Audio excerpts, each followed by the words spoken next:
According to National Electrical Code Section 555.13, a junction box must be located no more than 10 feet or 3.5 meters from the point of entry of the electrical conductors into the floating dock. The basis for this requirement is found directly in the National Electrical Code, specifically Section 555.13, which states that the junction box shall be located not more than 10 feet or 3.5 meters from the point of entry of the electrical conductors into the floating dock. The purpose of this requirement is primarily to ensure that the junction box remains readily accessible for maintenance of repair activities. Electrical installations in or around water, like those on floating docks, are subject to specific regulations to mitigate the risks associated with electrical hazards in damp or wet environments. The National Electrical Code provides guidelines for these installations to enhance safety and prevent electrical shock hazards. The 10-foot or 3.5-meter distance limitation is a critical aspect of these safety measures. Limiting the distance serves several key purposes. Firstly, it facilitates easier access to the junction box for routine inspections and maintenance. Over time, electrical connections can loosen, components can degrade, or environmental factors can cause damage. Regular checks are essential to identify and address these issues promptly, thereby preventing more significant problems. Placing the junction box within 10 feet or 3.5 meters of the entry point ensures that electricians or maintenance personnel can quickly reach and examine the connections without needing to traverse long distances on the floating dock. Secondly, the proximity of the junction box aids in quicker repairs. In the event of a fault or failure within the electrical system, the junction box serves as a central point for troubleshooting and repairs. Having it close to the entry point minimizes the time required to locate and rectify any problems. This is particularly important in emergency situations where a rapid response can prevent further damage or potential hazards. Thirdly, accessibility is crucial for safety. Electrical systems on floating docks are exposed to various environmental factors, including moisture, corrosion, and physical stress from the movement of the dock. These conditions can accelerate the deterioration of electrical components and increase the risk of electrical faults.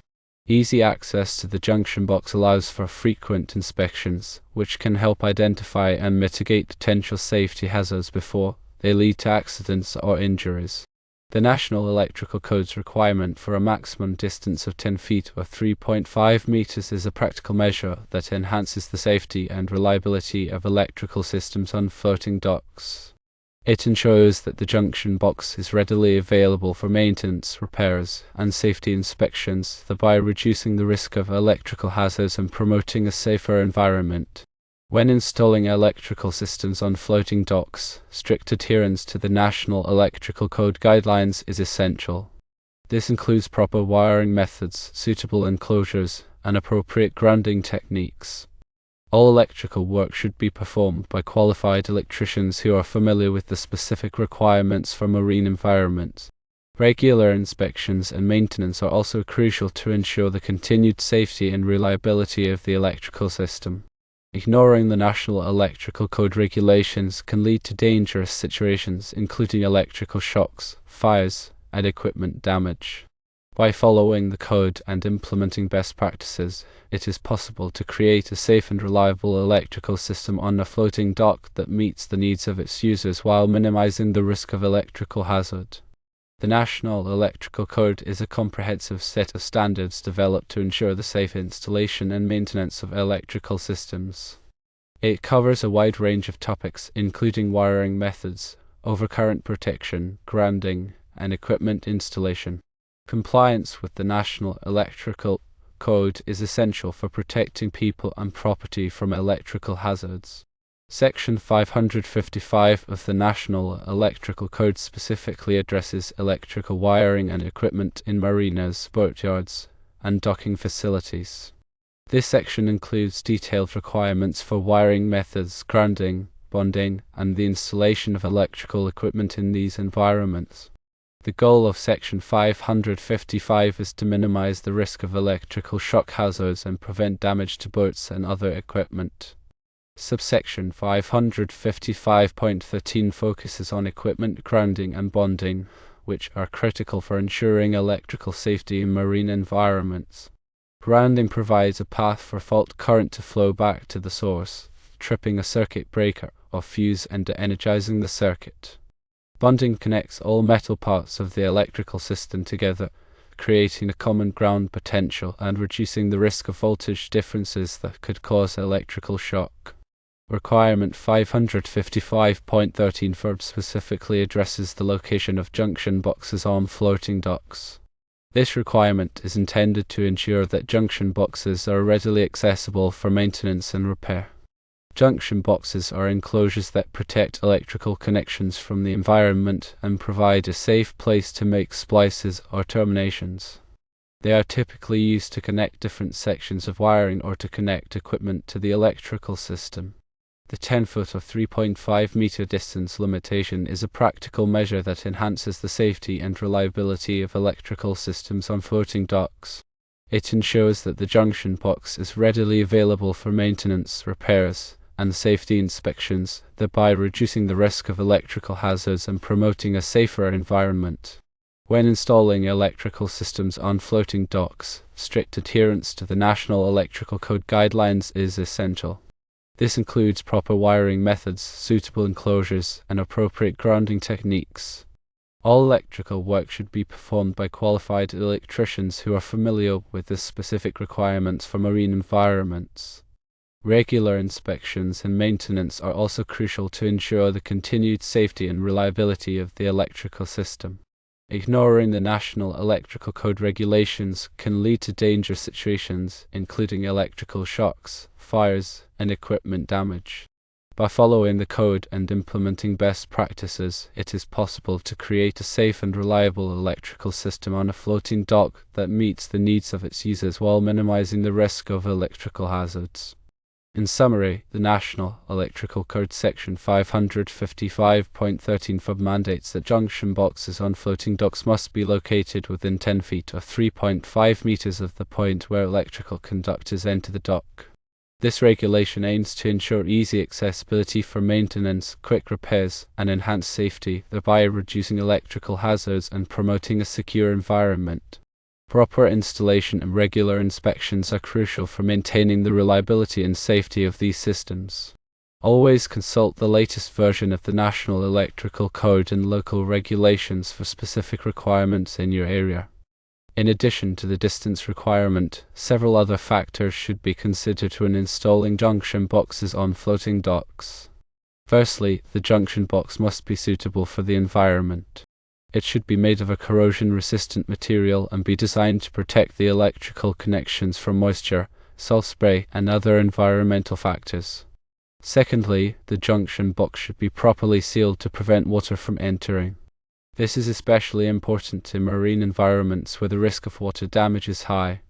Thirdly, the junction box should be securely mounted to the dock to prevent it from being dislodged by waves or other forces. Fourthly, the wiring inside the junction box should be properly organized and labeled. This will make it easier to troubleshoot and repair the electrical system in the future. Fifthly, the junction box should be readily accessible for maintenance and repair. It should not be located in a hard-to-reach place or behind obstructions. Sixthly, the junction box should be properly grounded and bonded to the dock's grounding system. This will help to prevent electrical shock hazards. Seventhly, all electrical work on floating docks should be performed by qualified electricians who are familiar with the specific requirements for marine environments. Eighthly, regular inspections and maintenance are crucial to ensure the continued safety and reliability of the electrical system. Ninthly, any damaged or worn electrical components should be replaced promptly. Tenthly, all electrical work should comply with the latest edition of the National Electrical Code and any applicable local regulations. By following these guidelines, it is possible to create a safe and reliable electrical system on a floating dock that meets the needs of its users while minimizing the risk of electrical hazards. The National Electrical Code is updated every 3 years, so it is important to stay current with the latest requirements. Local jurisdictions may also have additional regulations that must be followed.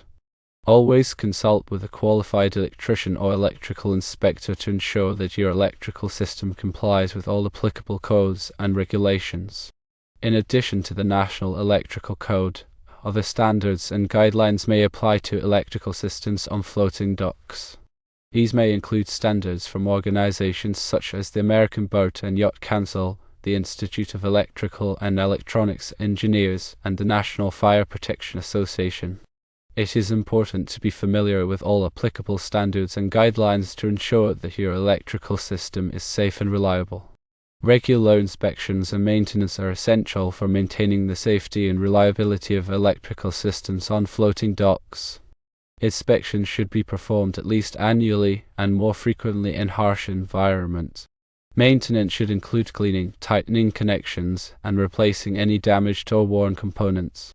It is also important to test the grounding and bonding system regularly to ensure that it is functioning properly. By following a regular inspection and maintenance schedule, it is possible to identify and correct potential problems before they lead to electrical hazards or equipment damage. Electrical safety is paramount when working with electrical systems on floating docks. Always follow safe work practices, such as wearing appropriate personal protective equipment to energizing circuits before working on them, and using insulated tools. Never work on electrical systems in wet conditions or when standing in water. If you are not qualified to perform electrical work, hire a qualified electrician to do it for you. Electrical shock can be fatal, so it is important to take all necessary precautions to protect yourself and others.